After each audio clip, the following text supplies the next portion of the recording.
है थोड़े और। हाँ, मंगलाचरण आप कर लीजिए तब तक। जी। जय जिनेन्द्र सोनू दीदी। जय जिनेन्द्र। प्रणाम विजय। प्रणाम वंदना अंजना दीदी। जय जिनेन्द्र। जय जिनेन्द्र सोनू दीदी। जय जिनेन्द्र। सोनू दीदी वो अकाउंट नंबर चाहिए थे हारदान वाले। मैं आपको ना एक बार आया था सर, डिलीट हो गया वो। ठीक है, मैं भेज देती हूँ। हाँ सोनू दीदी लिंक भी डाल दीजिए अभी। हाँ, लिंक भी दे देती हूँ। ठीक है, ओके। जय बोलिए पंच परमेष्ठी भगवान की जय। प्रणाम आचार्य विजया भाभी, सभी बड़ों को प्रणाम, सबको प्रणाम। सरिता दीदी प्रणाम। भैया जी नहीं आएंगे क्या आज भी? आज नहीं आएंगे, कल से आएंगे बोल रहे हैं। अच्छा ठीक। जय बोलिए गोमट सार कर्मकांड ग्रंथ राज की जय। प्रणमीय शिरसा नेमिं गुणरयण विभूषणं महावीरं सम्मत्तरयण निलयं पयडि समुक्कीर्तनम् ओच्छं पयडि समुक्कीर्तनम् ओच्छम्।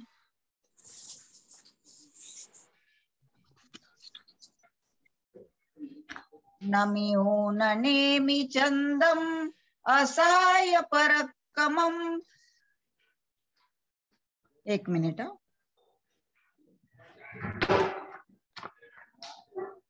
महावीरम बंधुदय सत्तजुत्तम बंध ओघादेशे थवम ओच्छम ओघादेशे थवम ओच्छम। पंच परमेष्ठी भगवान की जय। क्या करेंगे आज अपन लोग? नरेंद्र भाई साहब, जेटी भाई साहब वगैरह सब आए होंगे तो बताइए।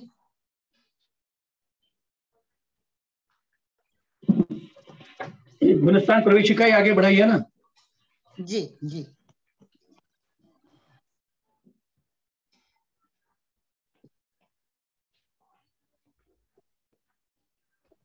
कल अपना साधन गुणस्थान चल रहा था भाई साहब, है ना।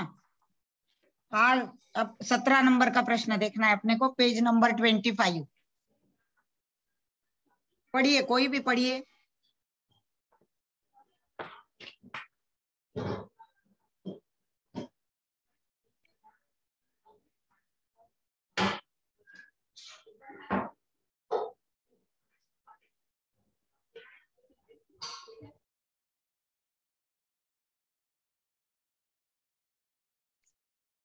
पढ़ रहे आप ही कोई? पढ़िए ना विजय भाभी, आप ही पढ़िए।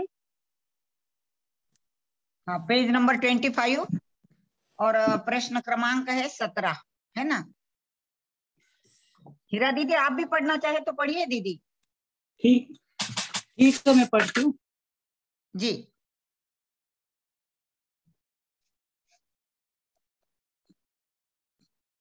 विजय भाभी, कौन सा प्रश्न था? 17 नंबर का पेज नंबर 25। साधन चल रहा है ना दीदी अपना, साधन गुण। हाँ हाँ, मैं कल थोड़ा सा।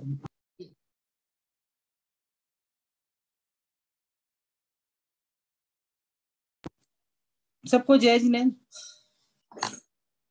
साधन सम्यक्त कौन सा भाव है? साधन सम्यक्त पारिणामिक भाव है। साधन सम्यक्त क्षयिक भाव नहीं है। ये भाव पारिणामिक है, क्षयिक नहीं है, क्योंकि दर्शन मोह के क्षय से उसकी उत्पत्ति नहीं होती है। क्षयिक भाव भी नहीं है, क्योंकि दर्शन मोहनी के देशघाती स्पर्धकों से उसकी उत्पत्ति नहीं होती। औदैहिक भाव भी नहीं है, क्योंकि साधन सम्यक्त दर्शनीय मोह के उदय से नहीं होता। हाँ।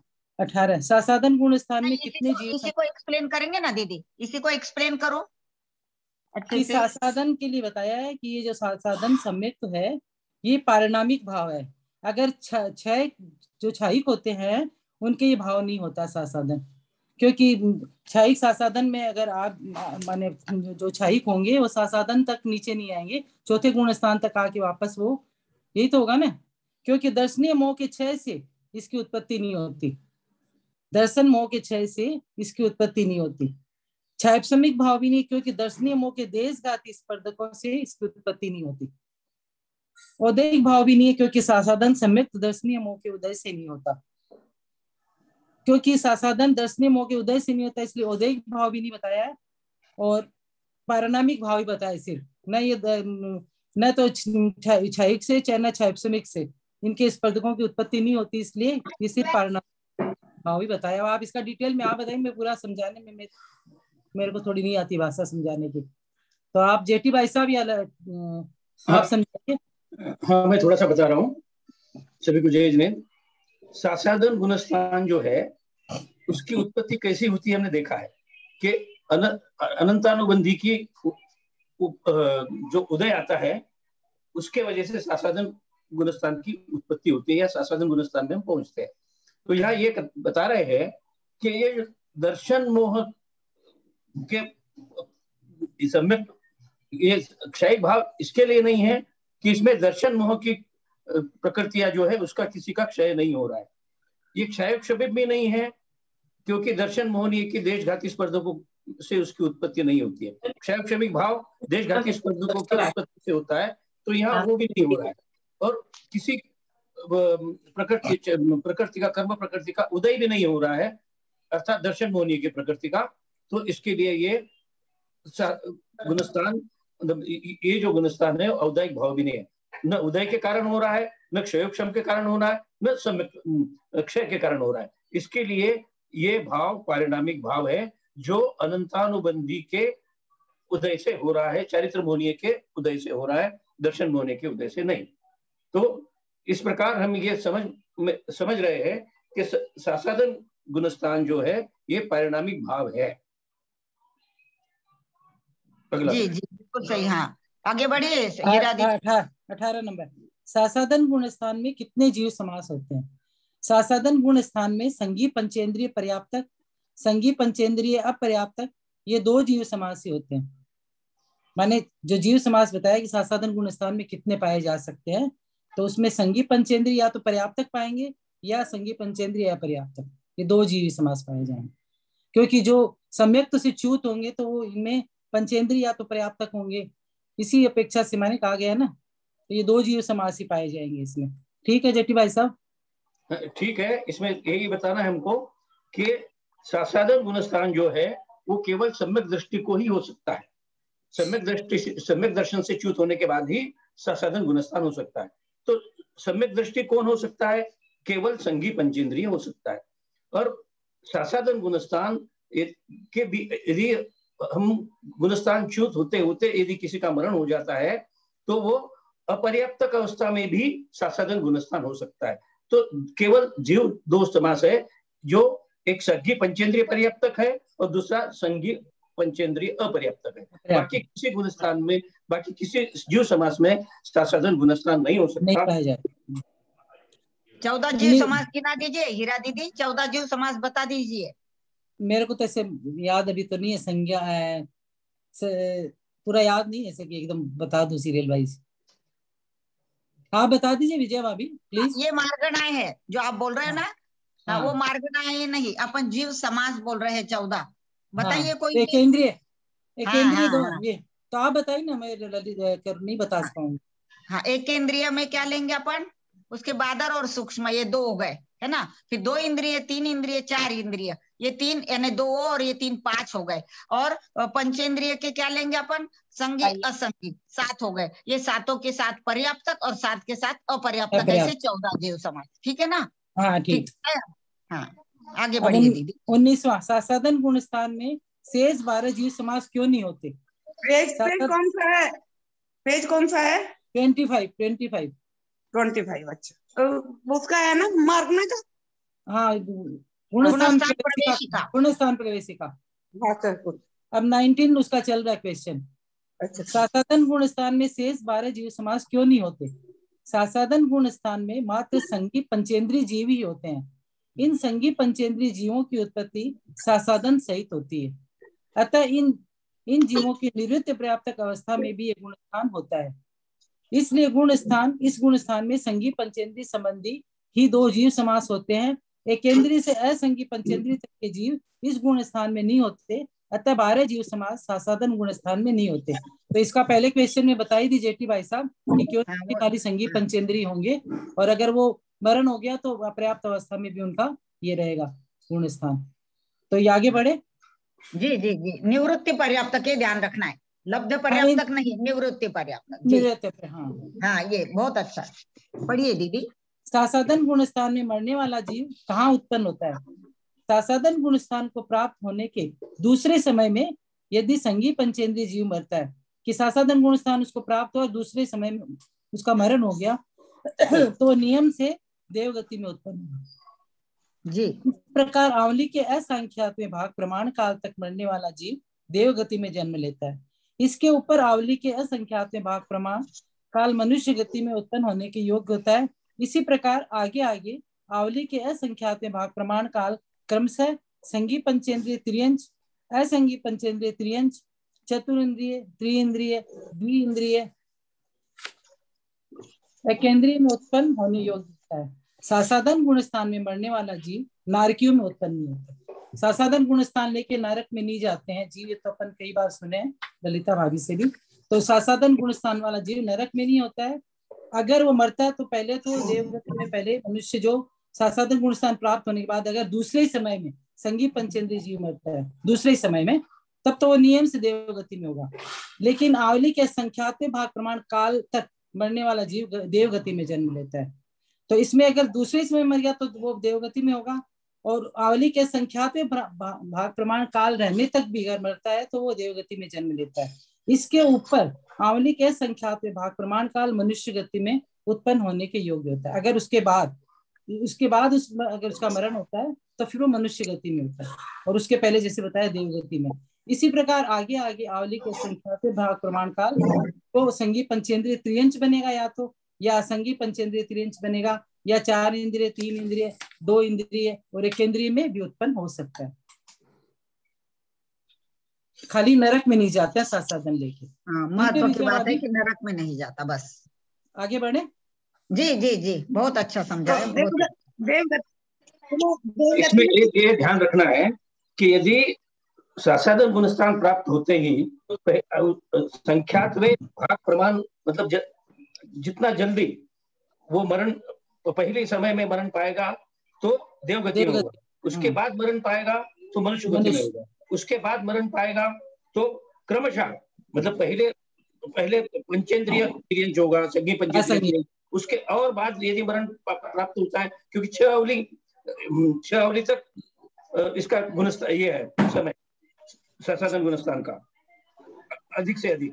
तो यदि वो पहले अवली में जा रहा है तो देवगति, दूसरे अवली में जा रहा है तो मनुष्य गति, तीसरे अवली में जा रहा है तो पंचेंद्रिय त्रियंच। इस प्रकार क्रम से जैसे जैसे वो उसका मरण लेट होगा वैसे वैसे उसकी जो स्थिति है वो नीचे नीचे जाएगी। जितना लेट मरण पाएगा तो अंतिम वो एकेंद्रिय हो सकता है, ऐसा यहाँ बताया है।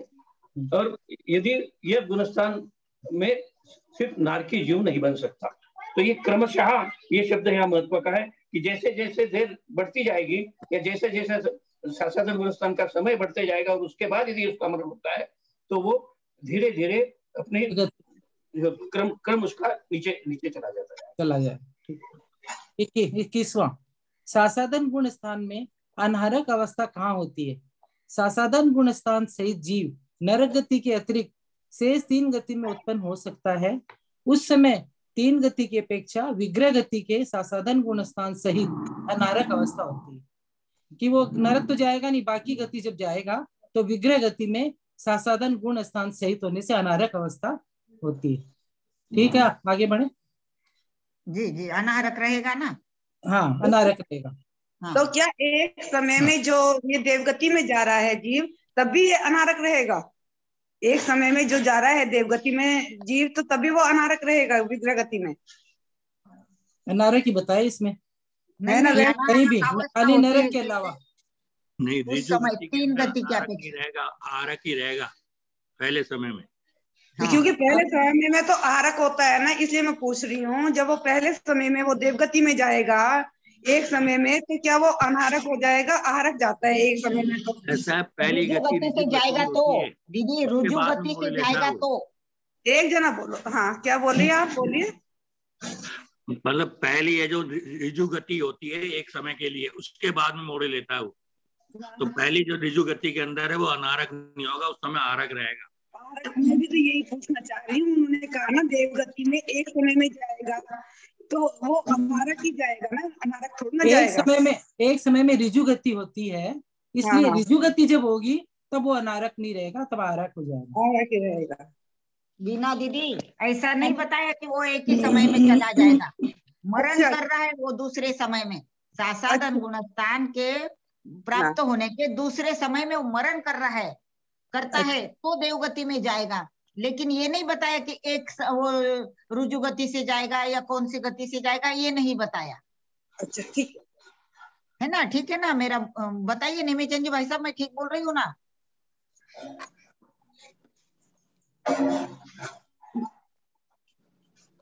एक समय तो विश्राम कम से कम करना ही पड़ेगा सासादन गुणस्थान में।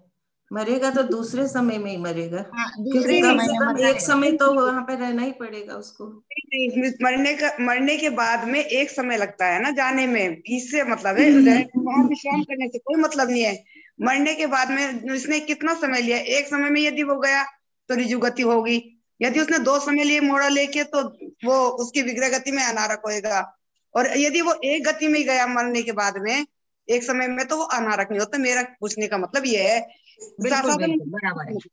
अच्छा जेठी भाई साहब, एक जैसे उसमें आया कि पहले समय में वो देवगति में लेता है, तो फिर ये ऋजु गति वाली बात यहाँ कैसे आएगी कि नियम से अगर वो मरता है दूसरे समय में तो दूसरे समय लिखा हुआ है ना, पहले समय तो ऋजु गति तो आएगी नहीं ना। तो नहीं फिर नहीं, ऋजु गति तो विग्रह अवस्था में आएगी ना।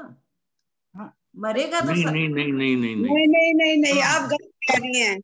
मतलब मरने का समय नहीं है इसमें, ये विग्रह गति का समय होता है। 1 समय, 2 समय, 3 समय। मरण स्थान में तो वो 2 समय के बाद में या 1 समय के बाद में मर रहा है, कम समय में। पर जब विग्रह गति का समय पूछ रही हूँ, विग्रह गति में एक समय में तो ऋजु गति होती है, दूसरी का समय में वो मोड़ लेता है। तो ऋजु गति से मतलब है मेरा तो। हाँ, तो दूसरे समय में मर रहा है ना भाई साहब। जैसे इसमें बताया ना कि दूसरे समय में मरेगा, तो दूसरे समय मरेगा, तो इसमें तो ऋजु गति का कोई सवाल नहीं हुआ ना। नहीं, दूसरे समय में मरने का मतलब, मरने का तो यहाँ है, मरने के बाद में पहले समय, मरने के बाद ऋजु गति होगी। अच्छा। यदि कोई जीव अनाहरक रहता है तो एक समय में यदि उसको समय लगता है विग्रह गति में एक समय, तब वो तो अनाहरक होएगा ही नहीं, सीधा ही उत्पाद हो जाएगा ना उसका। तो एक तो समय वो तो साधारण कहते कथन ही नहीं है, उसको केवल ऋजु गति ही कहेंगे। 2 समय का तो मतलब अपने आप में विग्रह गति होगी ना, ऋजु गति कहाँ से आ गई उसमें? नहीं, ऋजु गति कहलाती है, पहले समय के अंदर ऋजु गति कहलाती है, विग्रह गति नहीं। मोड़ा लेने के बाद में विग्रह गति बनती है। दूसरे समय की बात हो रही है ना, दूसरा समय तो अपने आप में विग्रह गति आ गया। हाँ, ये तो मरने का टाइम है ना। जैसे 6 आंवली उसका समय है, 6 आंवली में 2 समय वो रहा और वो मर गया देव गति में, फिर उसकी गति विग्रह गति, ऋजु गति या विग्रह गति आई, उससे कहने का मतलब है। नहीं, वो नहीं है। ये 6 समय तो केवल उसका है जो सासादन गुणस्थान में रहने का है। मरने के बाद में पहला समय, दूसरा समय ये अलग है। वो 6 समय अलग है, ये अलग है। दोनों एक नहीं है ये। ये सासादन का टाइम है एक समय। हाँ सुनिए, अब सुनिए इसको क्लियर ऐसे कीजिए कि सासादन का गुण जो बताया ना समय, उसमें बताया कि दूसरे समय सासादन में वो जब दूसरे समय में मरता है, अब वो विग्रह गति में कितनी गति समय ले रहा उसकी बात नहीं आई है। विग्रह गति में अगर वो सीधा ऋजु गति से जाता है अगर, तब उसका अनारक रहेगा, आरक रहेगा, बाकी में वो अनारक रहेगा। इसका बोलने का ये मतलब है यहाँ पे। तो 6 आंवली बताया, वो तो उसका बताया ना सासादन गुणस्थान का समय, उसके दूसरे समय में मर रहा है। अब मरने के बाद विग्रह गति का समय इसमें नहीं आया। विग्रह गति में अगर वो एक समय लेता है तो ऋजु गति से ही जाएगा, तब आरक रहेगा। हो गया क्लियर? सही, हाँ बिल्कुल सही। अब आगे बढ़िए दीदी, बहुत सही। 22वां, सासादन सम्यक्त को सम्यक्त मार्गणा में क्यों लिया गया है? सम्यक्त मार्गणा में श्रद्धा गुण की प्रधानता है, दूसरे गुण स्थान में भी श्रद्धा गुण की प्रधानता है। दूसरे गुण स्थान में श्रद्धा गुण की विपरीत अव्यक्त पर्याय है, क्योंकि ये समीचीन श्रद्धा से गिर चुका है, परंतु विपरीत श्रद्धा की मिथ्यात्व रूपी भूमि पर नहीं पहुंचा है, अतः सासाधन सम्यक्त को सम्यक्त मार्गणा में लिया है। सम्यक्त से गिर कर ही ये गुण स्थान बनता है, अतः सासाधन गुण स्थान को सम्यक्त मार्गणा में रखा गया है, क्योंकि वो सासाद गुण सम्यक्त से मरा है और अभी पहुंचा नहीं है अगर पहले गुण स्थान में मिथ्यात्व में, तो इसलिए जब तक उसको सासाधन गुण स्थान वाले को सम्यक्त बताया गया कि सासाधन सम्यक्त की इसको दी गई हो। ठीक है। हाँ, यानी क्या है दीदी, इसमें श्रद्धा गुण की प्रधानता है। अभी उसका जो श्रद्धा गुण है ना दीदी, वो अव्यक्त अवस्था में है। अभी वो मिथ्यात्व में नहीं आया है। भले वो व्यक्त रूप से नहीं दिख रहा है अपने को श्रद्धा गुण, लेकिन अव्यक्त अवस्था में है। और जब वो मिथ्यात्व पर आ जाएगा, जब उसका विपरीत श्रद्धान हो जाएगा, है ना। चलिए, नारकियों की निवृत्त पर्याप्त अवस्था में सासाधन गुणस्थान क्यों नहीं होता? सासाधन गुणस्थान वाला नरक में उत्पन्न नहीं होता है, क्योंकि सासाधन गुणस्थान वाले के नरकायु का बंध नहीं होता है। जिसने पहले नरकायु का बंध कर लिया, ऐसे जीव भी सासाधन गुणस्थान को प्राप्त होकर नारकियों में उत्पन्न नहीं होते, क्योंकि नरकायु का बंध करने वाला जीव का सासाधन गुणस्थान में मरण नहीं होता है। अतः नारकियों की निवृत्त पर्याप्त अवस्था में सासाधन गुणस्थान नहीं होता। तो क्यों नरक में क्यों नहीं होता है, इसका बताया गया है कि क्योंकि सासाधन गुणस्थान अगर नरक का पहले भी बंद कर लेगा तो जब जाएगा तो उसका सासाधन गुणस्थान नहीं रहेगा, इसलिए सासाधन गुणस्थान नारकियों के निवृत्त अवस्था में भी नहीं होता। ठीक है। हाँ, इसको ऐसा समझेंगे हीरा दीदी कि जैसे अगर उसने नरकायु का बंध पहले कर भी लिया है तो भी उसका सासाधन गुणस्थान क्यों नहीं होगा? क्योंकि उसका मरण ही नहीं होगा उस गुणस्थान में, दूसरे गुणस्थान में मरण नहीं होगा। इसलिए नारकियों का क्या है, निवृत्त पर्याप्त अवस्था में भी सासाधन गुणस्थान नहीं होगा नारकियों के, है ना। बहुत अच्छा दीदी, पढ़िए। यदि उसने नरकायु का बंध कर लिया है और उसको नरक में जाना है तो मरण भी छूटेगा, अंतर्मुहूर्त पूर्व वो मिथ्यात्व गुणस्थान में चला जाएगा और उसके बाद मरण होगा। क्योंकि सासाधन गुणस्थान के साथ नरक में एंट्री नहीं है, नरक तो जाना है क्योंकि नरकायु उसने बांध ली है। तो मरण से अंतर्मुहूर्त पूर्व, अंतर्मुहूर्त पहले वो मिथ्यात्व गुणस्थान में चला जाएगा और उसके बाद उसका मरण होगा। क्योंकि सासाधन से नरक में प्रवेश ही नहीं है, सिद्धांत है ये। 24, क्या द्वितीय गुणस्थान का काल औपशमिक सम्यक दर्शन का काल है? द्वितीय गुणस्थान का काल औपशमिक सम्यक दर्शन का काल नहीं है, न मिथ्या दर्शन का काल है, क्योंकि मिथ्या दर्शन के उपशम का काल है। मिथ्या दर्शन का उपशम होना, सम्यक दर्शन का उदय होना, दोनों में बहुत अंतर है। द्वितीय गुणस्थान के काल को औपशमिक सम्यक का काल मानने में निम्न बाधा आएगी। अगर उसको औपशमिक सम्यक का काल मानते हैं तो क्या बाधा आती है, ये बताया गया है कि पहला, यदि सम्यक दर्शन है तो कौन सा है? क्षयिक तो होगा नहीं। यदि औपशमिक कहोगे तो औपशमिक भाव मानना पड़ेगा, जबकि द्वितीय गुणस्थान में पारिणामिक भाव है। इनको पूरा डिटेल में विजया भाभी या जेटी भाई साहब आप समझा दीजिए, मैं पढ़ लेती हूँ। दूसरा, औपशमिक सम्यक दर्शन के साथ तिर्यंच आयु का बंध नहीं होगा। यदि औपशमिक सम्यक तो मानोगे तो तिर्यंच आयु का बंध मानना पड़ेगा, जो आगम सम्मत नहीं है, मतलब जो ये तो सिद्धांत ही, इसलिए ये होगा नहीं। अनंतानुबंधी और औपशमिक सम्यक तो दोनों में विरोध है। अनंतानुबंधी के साथ सम्यक दर्शन रहना दोनों हो ही नहीं सकता है। ये अनंतानुबंधी का उदय भी रहे और सम्यक दर्शन हो, ये दोनों संभव नहीं है। अब इसको डिटेल में आप दोनों में से कोई समझा दीजिए, ऐसा या भाभी। हाँ, अभी यहाँ क्या बता रहे, कोई समझा रहे क्या? और समझाइए जेटी भाई साहब, आप समझाइए, आप समझा दीजिए विजय दीदी। नहीं चंदी भाई साहब, आप समझा रहे हो? नहीं, आप ही बताओगे। हाँ, द्वितीय गुणस्थान का जो काल है वह औपशमिक सम्यक दर्शन का काल नहीं है, क्योंकि द्वितीय गुणस्थान का काल कितना है?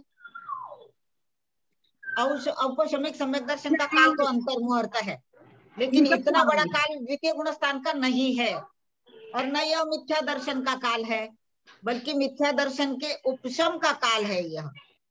यह समझा दीजिए आप, बल्कि मिथ्या दर्शन के उपशम का काल है, यानी वहां मिथ्या दर्शन का उदय नहीं है ना। उसका उपशम अभी हुआ है, वो भले ही सासाधन में आया, लेकिन मिथ्यात्व का उदय नहीं है वहां। मिथ्या दर्शन का उपशम होना, सम्यक दर्शन का उदय होना, दोनों में बहुत अंतर है। यहाँ मिथ्या दर्शन का उपशम तो हो गया है, सम्यक दर्शन का उदय होना यह अलग बात है, दोनों में बहुत अंतर बताया है।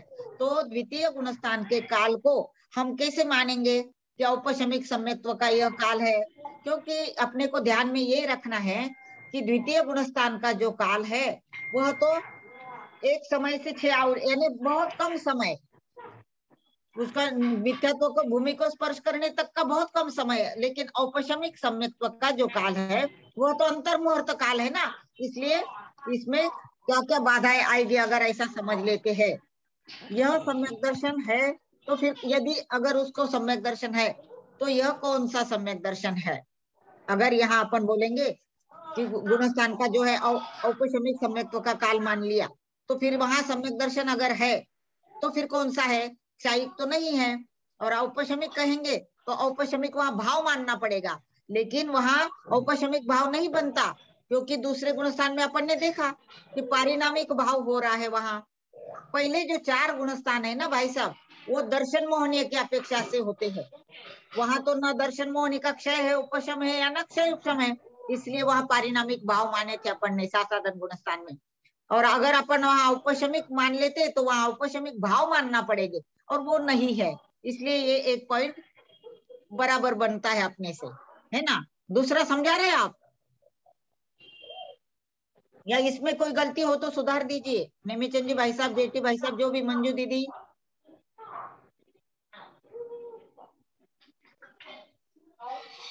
बोलिए भाई साहब। इसका मतलब नहीं होगा ना, तनी तो बोलते ना भाई साहब, बोलिए आगे। हाँ बोलिए, कोई भी बोलिए। भाई साहब आप बताइए, जेठी भाई साहब दूसरा बता दीजिए। आप तीनों पॉइंट समझा दीजिए ना ये दीदी। अभी एक पॉइंट तो आया, बराबर हुआ क्या मेरे से? पहला वाला, औपशमिक सम्यक दर्शन के साथ तिर्यंच आयु का बंध नहीं होगा। यदि औपशमिक सम्यक्त्व मानोगे तो तिर्यंच आयु का बंध मानना पड़ेगा, कि जो कि आगम सम्मत नहीं है। यानी ये बोल रहे हैं कि अगर अपन वहां औपशमिक सम्यक दर्शन मान लेते हैं तो वहां तिर्यंच आयु का बंध नहीं होगा। यदि औपशमिक सम्यक्त्व मानेंगे तो तिर्यंच आयु का औपशमिक सम्यक दर्शन के साथ तिर्यंच आयु का बंधन नहीं होगा। यानी कैसा लेंगे ये अपन इसको? यहाँ पे ये बोल रहे हैं कि जब किसी जीव को औपशमिक सम्यक दर्शन होता है तब तिर्यंच आयु का बंध नहीं होता है, क्योंकि वो सम्यक दर्शन वाले जीव को तिर्यंच आयु बंध होती ही नहीं है। तो यदि साधन गुण स्थान में तो तिर्यंच आयु का बंध बताया है कि दूसरे समय में आवली के जब रहेगा तब वो तिर्यंच आयु में जाएगा। तो बोलते हैं इसलिए साधन गुण स्थान में औपशमिक सम्यक दर्शन नहीं है। जी, मतलब समझ में आया कि मेरी बात का? हाँ, मतलब बहुत अच्छे से समझ में आया दीदी। हाँ, आप समझा दीजिए अब आपको। हाँ। नहीं, बहुत अच्छे से समझाया आपने। ये मंजू दीदी ने सही बताया कि अगर औपशमिक सम्यक दर्शन है तो तिर्यंच आयु का बंधन नहीं होता। लेकिन वहां अगर अपन तिर्यंच आयु का बंध तो हो रहा है वहां मरने के बाद। सासाधन सम्यक्त्व के दूसरे समय में मनुष्य देवगति का बंध बताया, और उसके बाद वाले समय में मनुष्य गति, और उसके बाद वाले समय में तिर्यंच गति बताई। तो अगर औपशमिक सम्यक्त्व है तो फिर तिर्यंच आयु का बंध मानना पड़ेगा, जो आगम सम्मत नहीं है, ऐसा बताया। इससे से सिद्ध होता है कि औपशमिक सम्यक दर्शन वहां नहीं है। हाँ, अब तीसरी बात हाँ। मंजू दीदी समझाइए, सुनीता दीदी जो भी समझाना चाहिए समझाइए। अनंतानुबंधी और औपशमिक सम्यक्त्व दोनों में विरोध है। अनंतानुबंधी के साथ सम्यक दर्शन रहना दोनों ही नहीं सकता, रहना हो ही नहीं सकता, ऐसा होना चाहिए। पढ़िए इसको, ये थोड़ा। अनंतानुबंधी और औपशमिक सम्यक्त दोनों में विरोध है। माने जब अनंतानुबंधी का उदय होगा तो औपशमिक सम्यक्त वहां पे नहीं पाया जाएगा, इसका क्योंकि दोनों में विरोध है कि अगर अनंतानुबंधी है तो औपशमिक फिर नहीं है। अनंतानुबंधी के साथ सम्यक दर्शन रहना दोनों हो ही नहीं सकता है, कि जब उसको औपशमिक है तो सम्यक दर्शन उसके साथ है, तो जब अनंतानुबंधी अगर होगा तो सम्यक दर्शन वहां हो ही नहीं सकता है। तो बोलने का मतलब हाँ, अनंतानुबंधी का क्योंकि वहाँ अनंतानुबंधी में से किसी एक कषाय का उदय आ गया, तो फिर वो कैसे रहेंगे, है ना। औपशमिक सम्यक्त्व और अनंतानुबंधी साथ कैसे रहेंगे? नहीं रह सकते। हाँ, बिल्कुल, बहुत सुंदर समझाया आपने। समझ में आया हो तो आगे बढ़े, नहीं तो और कोई समझाना चाहे आगे तो भाई साहब ये लोग नेमीचंद बाबा जी बताएंगे क्या? ठीक है, मेरा प्रश्न है इसलिए इसके बारे में। इन्होंने कहा कि अनंतानुबंधी के साथ सम्यक दर्शन रहना दोनों हो नहीं सकता। अब सासाधन गुणस्थान जो हमें प्राप्त हो रहा है तो अनंतानुबंधी के उदय के वजह से ही प्राप्त हो रहा है। वही तो। उसके बावजूद भी हम सम्यक अनंतानुबंधी सासादन गुणस्थान को सम्यक दर्शन का गुणस्थान कह रहे हैं, तो ये कैसे? हाँ, अपने को पता है ना भाई साहब, पीछे अपन ने समझा नहीं क्या कि भले ही अव्यक्त अवस्था में है वहां, जो मतलब व्यक्त भले ही नहीं है, लेकिन वो अभी मिथ्यात्व में नहीं आया है, इसलिए है। सम्यक दर्शन, सम्यक प्रकृति या सम्यक दर्शन जो सत्ता में है, उदय में नहीं है। सम्यक प्रकृति नहीं है, सम्यक प्रकृति का उदय रहेगा क्षायोपशमिक सम्यक्त्व में, यहाँ उसका उदय की बात नहीं आई। यहाँ जो श्रद्धा गुण है, श्रद्धा गुण से संबंधित है। श्रद्धा गुण जो है वो व्यक्त भले ही नहीं है, लेकिन अव्यक्त अवस्था है ना दीदी? हीरा दीदी ठीक बोल रही हूँ ना? क्या कि उसकी अव्यक्त अवस्था में श्रद्धा है, मिथ्यात्व में नहीं गया वो। जी जी बिल्कुल सही, इसलिए। हाँ, और अनंतानुबंधी तो मानना ही पड़ेगा, क्योंकि वहां उदय आ गया ना। अनंतानुबंधी के क्रोध मान माया लोभ में से किसी एक कषाय का उदय होने से ही तो वो गिर रहा है, वो पर्वत से नीचे क्यों गिर रहा है ना? ऐसा लेना पड़ेगा। ठीक है जी, आगे बढ़े क्या बोलिए? थोड़ा समय है ना दीदी, थोड़ा समय है, 2-4 प्रश्न हो जाएंगे। सम्यक मिथ्यात्व गुण स्थान, पहला नंबर, सम्यक मिथ्यात्व गुण स्थान किसे कहते हैं? सम्यक मिथ्यात्व कर्म के उदय से गुड़ मिश्रित दही के ऊपर वाले 4 लाइनें पढ़ लो ना दीदी। अच्छा दीदी, हाँ जी ठीक है, सॉरी। खट्टे मीठे दधिगुण जैसा स्वाद अनोखा है जिसका, कुछ सम्यक कुछ मिथ्या रहता, ऐसा मिश्र स्वाद उसका। इसमें नहीं कभी होता है बंद आयु का और मरण, श्रद्धा दोनों ओर लुढ़कती, तीजा गुण स्थान का क्षण। जैसे बहुत सुंदर, जैसे खट्टे मीठे गुण का स्वाद होता है कि वो अनोखा स्वाद, ना खट्टा है ना मीठा है, मिश्र स्वाद होता है, तो वैसे कुछ सम्यक और कुछ मिथ्या इस गुण स्थान में दोनों चीज रहती है कि कुछ उसका सम्यक है कुछ मिथ्यात्व है, तो दोनों मिश्र रहता है। इसलिए कुछ सम्यक कुछ ऐसा स्वाद रहता, कभी नहीं होता आयु का बंद, क्योंकि इसमें न तो मरण होता है न आयु का बंद होता है तीसरे गुण स्थान में। श्रद्धा दोनों ओर लुढ़कती, श्रद्धा कभी अश्रद्धा में आती है कभी श्रद्धा बनती है, ऐसा गुण स्थान होता है तीसरा गुण स्थान। पहला नंबर, सम्यक मिथ्यात्व गुण स्थान किसे कहते हैं? एक बात मेरे को पूछनी थी भाई साहब दीदी, जो ना सासाधन गुण स्थान अपन लोग अभी पढ़े हैं ना, उसमें ना जो पहला क्वेश्चन है कि प्रथमोसम सम्यक्त्व के अंतर्मुत काल में जगन्य एक समय तथा उत्कृष्ट 6 आवली प्रमाण शेष काल रहने पर अनंतानुबंध, तो इसमें तो लिखा है कि प्रथमोसम सम्यक्त्व के काल मतलब रहने पर, और इसमें लिखा है कि प्रथमोसम सम्यक्त्व काल को आप औपसमिक सम्यक्त्व का काल नहीं मानना है। तो दोनों में थोड़ा सा मेरे को ऐसे लग रहा है कि विरोधाभास सा हो रहा है, तो आप समझाएंगे? अनंतानुबंधी का उदय बता दिया ना मंदिर भाई, कि तब वो होगा, तब औपसमिक से वो गिरता है ना नित्य, तो अनंतानुबंधी का उदय आ गया ना, तो दोनों साथ नहीं रह सकते, बताया ना कि अगर औपसमिक रहेगा तो नहीं, काल के लिए पूछ रही हूँ। वो तो दीदी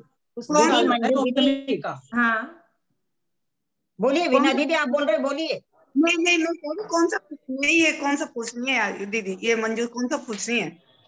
मैं पूछ रही हूँ कि जब अपन पहला क्वेश्चन पढ़े थे ना, तो उसमें लिखा था कि प्रथमोसम सम्यक्त्व का काल इतना बाकी रहने के बाद में सासाधन गुण स्थान होता है, और अभी कह रहा है कि औपसमिक सम्यक्त्व का काल उसमें नहीं जानना चाहिए मानने से।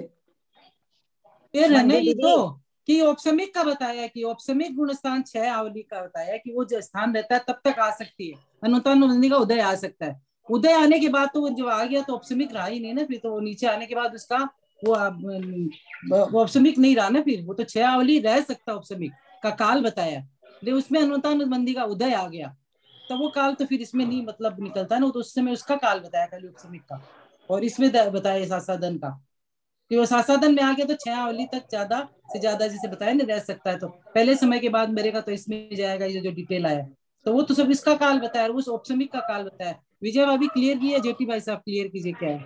हाँ मंजू दीदी, मुझे ऐसा लग रहा है कि आपकी जो समझ है ना, वो ये ध्यान रखना है अपने को कि औपसमिक सम्यक्त्व का जो समय है वो एक अंतर्मुहूर्त है, अंतर्मुहूर्त है एक उसका औपसमिक सम्यक्त्व के रहने का, है ना।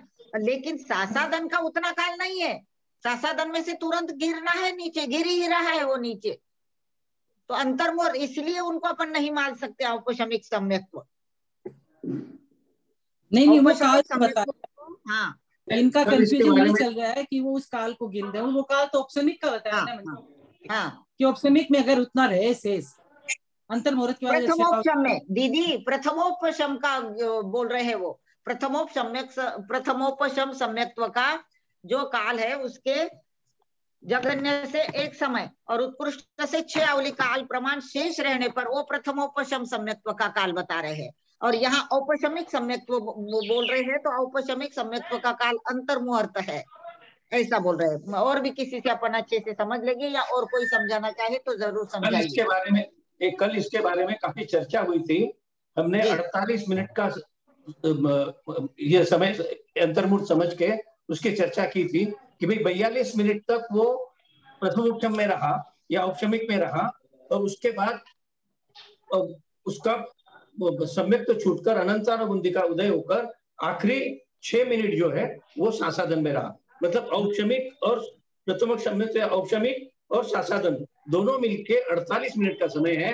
तो दोनों उसमें वो 48 मिनट में ही प्रथमोपशम सम्यक्त्व और सासादन ये दोनों आएगा, लेकिन दोनों एक साथ नहीं रहेगा। वो 48 मिनट के अंदर 42 मिनट वो प्रथमोपशम में रहेगा और अगले 6 मिनट सासादन में रहेगा। ये अपन ऐसा समझे थे, क्योंकि जब अनंतानुबंधी का उदय आ जाता है और वो सासादन में चला जाता है तो उसका सम्यक तो छूट जाता है, लेकिन अनंतानुबंधी का उदय आने के साथ साथ ही वो मिथ्यात्व को में नहीं जाता है, इसके लिए उसको सासादन गुणस्थान कहा है। तो ये जो समय का जो है कि यहाँ 6 अवधि काल शेष रहने पर एक समय उत्कृष्ट तथा 6 अवधि काल शेष रहने पर ये अनंतानुबंधी का उदय बताया है।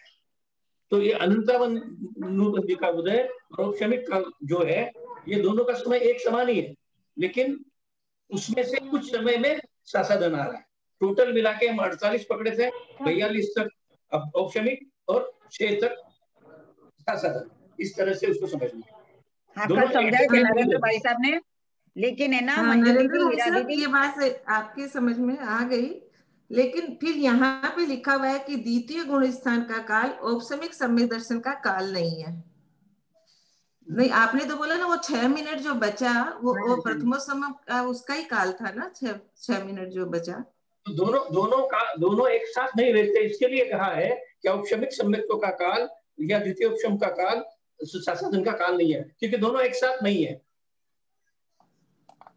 दोनों एक साथ नहीं है, दोनों का काल एक समय, मतलब यदि मैक्सिमम दोनों का पकड़े तो मैक्सिमम दोनों का 48 मिनट्स है, दोनों का मैक्सिमम 48 मिनट्स है, लेकिन वो 48 मिनट्स के अंदर दोनों भी स्थितियां आ रही है, सम्यक्त्व भी आ रहा है और सासादन भी आ रहा है।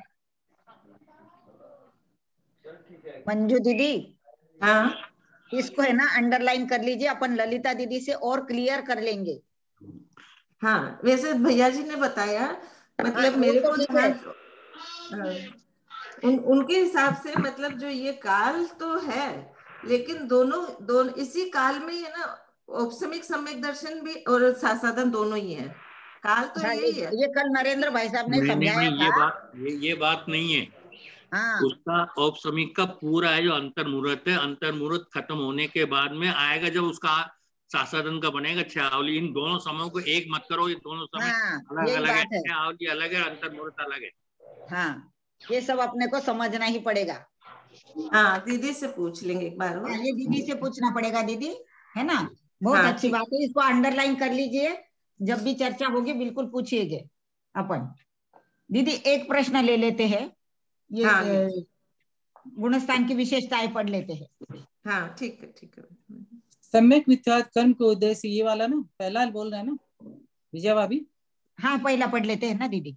सम्यक मिथ्यात्व कर्म के उद्देश्य गुड़ मिश्रित दही के स्वाद के समान होने वाले जात्यंतर परिणामों को सम्यक मिथ्यात्व गुण के स्थान कहते हैं। जात्यंतर शब्द का अर्थ है अलग ही जाति का, अर्थात जहाँ श्रद्धा न सम्यक रूप कही जा सकती है और न मिथ्यात्व रूप ही कही जा सकती है। जिस गुण स्थान में सम्यक और मिथ्या रूप मिश्रित श्रद्धान पाया जाए उसे सम्यक मिथ्यात्व गुण स्थान कहते हैं। पूर्व काल में माने गए कुदेवों का त्याग किए बिना अर्यंत भी देव है, ऐसी श्रद्धा सम्यक मिथ्यात्व गुण स्थान है। सम्यक मिथ्यात्व नहीं, ये रहने दीजिए, इसी को समझ लेते हैं, समय भी हो ही गया है। मैं ये बोल रही हूँ कि जैसे दही और गुड़ दोनों को मिला लिया तो ना दही का स्वाद आता है ना गुड़ का स्वाद, दोनों का एक अलग ही स्वाद आता है, उसको बोलते हैं जात्यंतर, है ना। तो यहाँ बोल रहे हैं कि जब उसका सम्यक, यानी वो क्या करता है कि जो पहले उसने कुदेव माने थे उनका भी त्याग नहीं किया उसने, और अर्यंत को भी देव मान रहा है, तो ऐसी मिली जुली श्रद्धा उसकी होना, ये सम्यक मिथ्यात्व गुणस्थान है ना। हाँ। इतना, हाँ ये बिल्कुल स्पष्ट है ना, उसकी मिश्रित श्रद्धा नहीं, ना सच्ची श्रद्धा है ना उसकी मिथ्या रूप है, कभी सम्यक श्रद्धा कर लेता है कभी मिथ्या रूप, ऐसा मिली जुली अवस्था, ये है सम्यक मिथ्या। विजया भाभी जो अभी ये बोल रहे थे ना, तो नमिचंद भाई साहब ने बताया ना कि जो उपसमिक का काल बताया कि वो अंतर मुहूर्त है, ठीक है, वो उपसमिक का काल जो बताया, तो इसको अपन इसमें सासाधन में कि वो आ गया तो सासाधन उसको मिक्स नहीं करना है, वो तो सासाधन में आ गया तो उसका अच्छावली काल है, तो उसमें उस काल के बताया कि अगर पहले दूसरे समय मरता तो ये हो रहा है, तीसरे समय मरता तो ये हो रहा है, तो इसलिए इन दोनों को मिक्स नहीं करना, वो तो उपसमिक का काल बताया है कि भी अंतर मुहूर्त में उसका जब इतना बच गया अच्छावली, तब उसके जो अनुबंधी का उदय आया वो सासाधन में आ गया, और सासाधन में आके छूट गया। इसको अपन इसमें नहीं घटा सकते, ऐसा अपने को लग रहा है, तो अपन ललिता दीदी से बहुत अच्छे से क्लियर कर लेंगे, बहुत अच्छा है ये, याद रखेंगे आप, दीदी आएंगे तो अपन इसको पूछ लेंगे, बाकी तो सब ठीक ही हुआ है, बाकी तो कोई अपने को ज्यादा शंका नहीं बची, इसी को पूछना है। चलिए जिनवाणी कर लेते हैं, आगे की क्लास करेंगे। सबको प्रणाम करती हूँ, सभी को सादर प्रणाम, सभी को सादर जय जिनेन्द्र। करिए दीदी, कोई मया प्रमादादिति किंचिनोक्तम तन्मे क्षमित्वा विदधातु देवी सरस्वती केवल बोधि लब्धिम बोधि समाधि परिणाम शुद्धि स्वात्मोपलब्धि शिव सौख्य सिद्धि चिंतामणिं चिन्तित्वा सुतानि मानस्य ममास्तु देवी जावाणी ज्ञान से सोवाणी सदा दे तुम दो, हे जिनवाणी भारती जपू दिन जो तेरा शरणा गए सो पावे सुचे, देव बजूरन सो देवा निर्गन दया धर्म पालुता, यही मोक्ष तापन, बोलो द्वाद सांग जिनवाणी माता की जय। सबको जय जिनेन्द्र। सबको सभी को जय जिनेन्द्र, सभी को सादर प्रणाम। मंजू दीदी आगे की क्लास होगी ना दीदी? अंजन जी सादर वंदना, सभी बड़ों से सादर प्रणाम, सभी से जय जिनेन्द्र, सादर जय जिनेन्द्र, सभी जय जिनेन्द्र। भाई साहब सादर प्रणाम, निमिचंद जी भाई साहब सादर प्रणाम, सभी को सादर प्रणाम, सादर जय जिनेन्द्र सबको। मंजू दीदी क्लास होगी ना? मंजू दीदी, मंजू तो गई, निकल गए वो, मंजू निकल गई, जय जी मंजू निकल गई, क्लास हो गया, क्लास हो गया।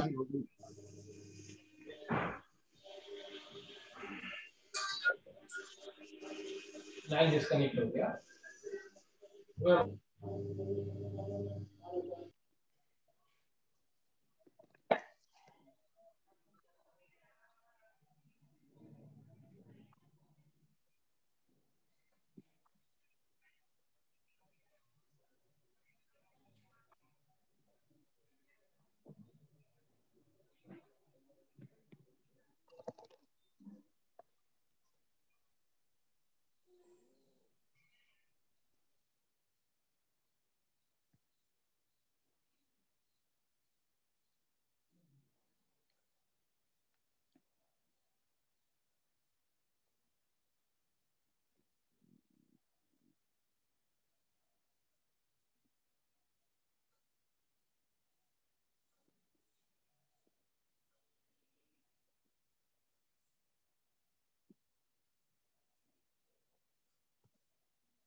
हो गया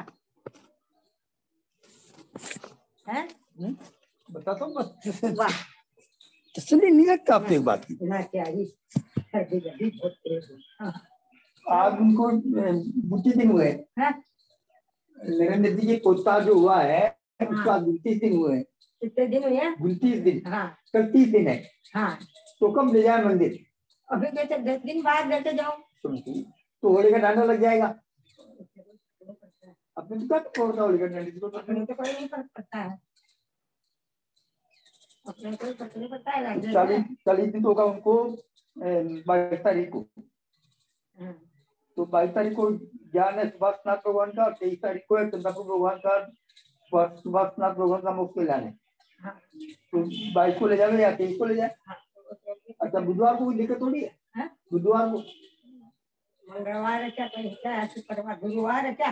मंगलवार है, बुधवार 22 तारीख को मंगलवार है। हाँ मंगलवार को क्यों ले जाते? 21 को क्या है? 21 को पंचमी है। तो 21 को ले जाओ तो 39 दिन में। हाँ 39 दिन का तो ले जा सकते हैं। तो फिर 22 में क्या दिक्कत है? मंगलवार में मंगलवार में इतवार में ले जाओ। बुधवार में ले जाओ। 21 को कहिए 21 को कुर्ती पंचमी है, सोमवार है, 21 तारीख है। देख लो 20 को भी ले जा सकते हैं, 21 को भी ले जा सकते हैं। 38 दिन की होगी ना फिर?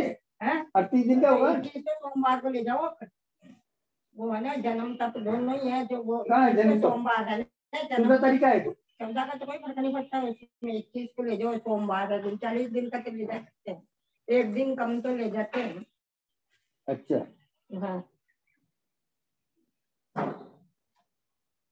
डंडा वंडा अपने नहीं करता कुछ भी? अपने डंडे क्या पड़ता है? मैं तो कोई डंडा मानते नहीं। मानते नहीं ना, यही मैंने काम को मैं अपने डंडा नहीं मानते। आप दबाओ मत। अभी आग उड़ाएंगे औरतों को, आग भी तो उड़ाएंगे अभी। मंगलवार को भी नहीं ले सकते, बुधवार को भी नहीं ले सकते। बुधवार में भी नहीं ले जा सकते, मंगलवार में भी नहीं ले जा। मंगलवार तक शुक्रवार। अच्छा और 24 तारीख को 24 को ले जाओ, अष्टमी है। 2 दिन में क्या पड़ता है? 42 दिन में क्या पड़ता है? 42 दिन में क्या पड़ता है? 24 को क्या है? अष्टमी है और 24 तारीख है बस। तो फिर 21 को बढ़िया है ना, सोमवार है बढ़िया, पंचमी भी है, सब बढ़िया है। अच्छा ठीक है। 21 को पंचमी भी है। तो फोन आया होगा मधु का। हाँ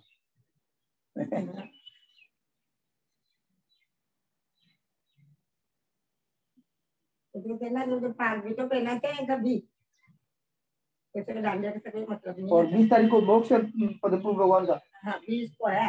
हाँ तो 20 को ले जा सकते हैं। 20 को होगा। कल आज कल है 30 दिन, कल 30 दिन होंगे। तो 31, 32, 33, 34, 35, 36, 37, 38 दिन हो जाएंगे। 39 दिन तो 40 दिन तो कम हो गए भाई। 45 दिन तो न होगा, 40 दिन होगा। तो सोमवार को ले जाओ जी, बढ़िया है। 39 दिन तो ले जाते हैं। अच्छा ऐसे भी कहते हैं लड़के बेटा की माँ तो एक दिन पहले भी जा सकते हैं। एक दिन पहले भी जा सकते हैं, 39 दिन के भी जा सकते हैं। अच्छा अभी उनके ऐसे 39 दिन 40 दिन की गई थी सुरेश जी की। और मंगलवार को ले नहीं जाते हैं, बुधवार को ले नहीं जाते। हाँ तो 30 तारीख रहता। आपका खत्म हो गया क्या? साड़ी पहनो, चलो चलो चलो चलो। कल 30 दिन होते हैं, कल क्या वार है? इतवार है। कल ले जाओ। कल कैसे ले जाओ? हाँ तो जयपुर में ले जावे। नहीं नहीं भाई तो मैं तो नहीं जाऊंगा, 30 दिन के लेके जाओ। हाँ मैं तो 30 दिन में सवारी नहीं है। और होली का डांडा मैंने अपने नहीं मानते। हाँ अपने को फर्क नहीं पड़ता उसमें। देखो पाग भी तो उड़ावे का बाहर है, ध्यान कीजिए। ऐसे समझ में नहीं आएगी उनके। पाग उड़ाते इससे क्या मतलब? अरे तो पाग भी तो भी डांडा में उड़ा देवे। तो भाग में उड़ा देंगे ना, भाग में उड़ा देंगे ना भाग को। अरे इसके तो नहीं उड़ाना, लेकिन खेती को उड़ाते हैं लोग बाग। अभी ढूंढ पे रहेंगे, सब करेंगे, डाले में करते हैं। फागुन में करते हैं सारा काम। हाँ ढूंढ भी ले जाते हैं और फाग भी उड़ाते हैं। तो होली नहीं, होली का उसको मानते बड़ा। 21 तारीख बेस्ट है बिल्कुल।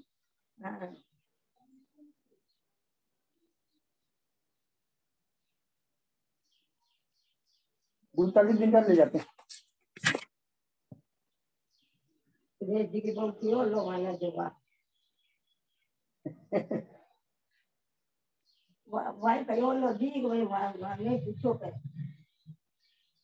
मधुला पूछती है अपने को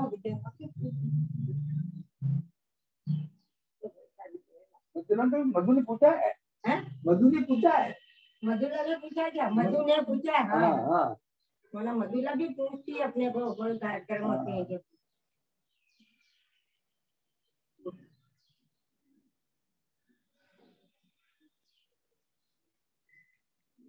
आओ कोई साड़ी बन जाओ, साड़ी बन जाओ।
क्या कौन कौन किसको कर दिया? नहीं अभी तो प्रोग्राम भी तो देखो ना, कितने बजे ले जाएंगे देख दूंगा, कर देंगे क्या जल्दी जारी। 24 को या 21 को? 24 आ गई अब मान लो वो वरना तो 21 सही है। 21 ठीक है, 39 दिन में ले जाते तो क्या दिक्कत? 39 दिन में ले जाते क्या दिक्कत है? 39 दिन में तो ले जाते हैं। या 24 को ले जाए, 24 में क्या, 24 को अष्टमी है। चल पीछे से अरे पहले चलिए आपके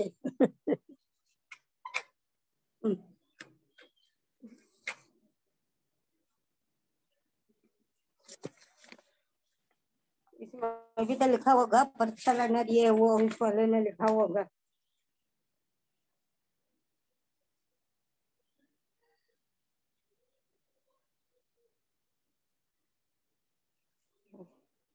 अष्टमी है, वो कुछ नहीं है। नहीं तो आराम 21 बढ़िया है। हाँ 21 को ले जाए। हाँ 21 बढ़िया है, और वो भी है उस दिन। अच्छा वो तो ऊपर है, नीचे नहीं है। वो तो 14 तारीख को था उनका तो। नहीं नहीं हाथ से काम नहीं दे रहे, मेरे नहीं दे रहे, तुम्हारे क्या नहीं।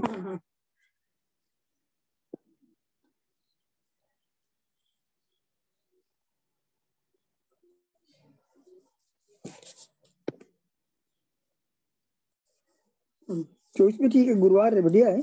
नहीं तो आप 21 के देना, 21 में भी 8 दिन ज्यादा हो गए, वो तो आज ही ले जाना चाह रहे, कल ही से। तू तो पूछा था कि ले जावे क्या जो मन कर ले। कल क्या तारीख है? 13 तारीख है। 12 है कल तो शनिवार को किसे ले जा रहे हैं? वो तो कह रहे कि कल महीना हो रहा है उनको। अच्छा अच्छा अब फिर गए डांडो लाग रही है यो। डांडो लाग रही हो गए। डांडो तो कल लाग गया, आज कैसे लग गया जी? आज लगेगा डांडो लगेगा इसको 15 तारीख को, 16 तारीख को, 17 तारीख को, 16 को लगता है, एक रोज पहले लगता है डंडा तो एक कम को लगता है। हाँ तो 16 तारीख है, 17 तारीख को दिन को 17, 18, 19, 20, 21 नहीं वो को प्रश्न या तो 21 को या 24 को।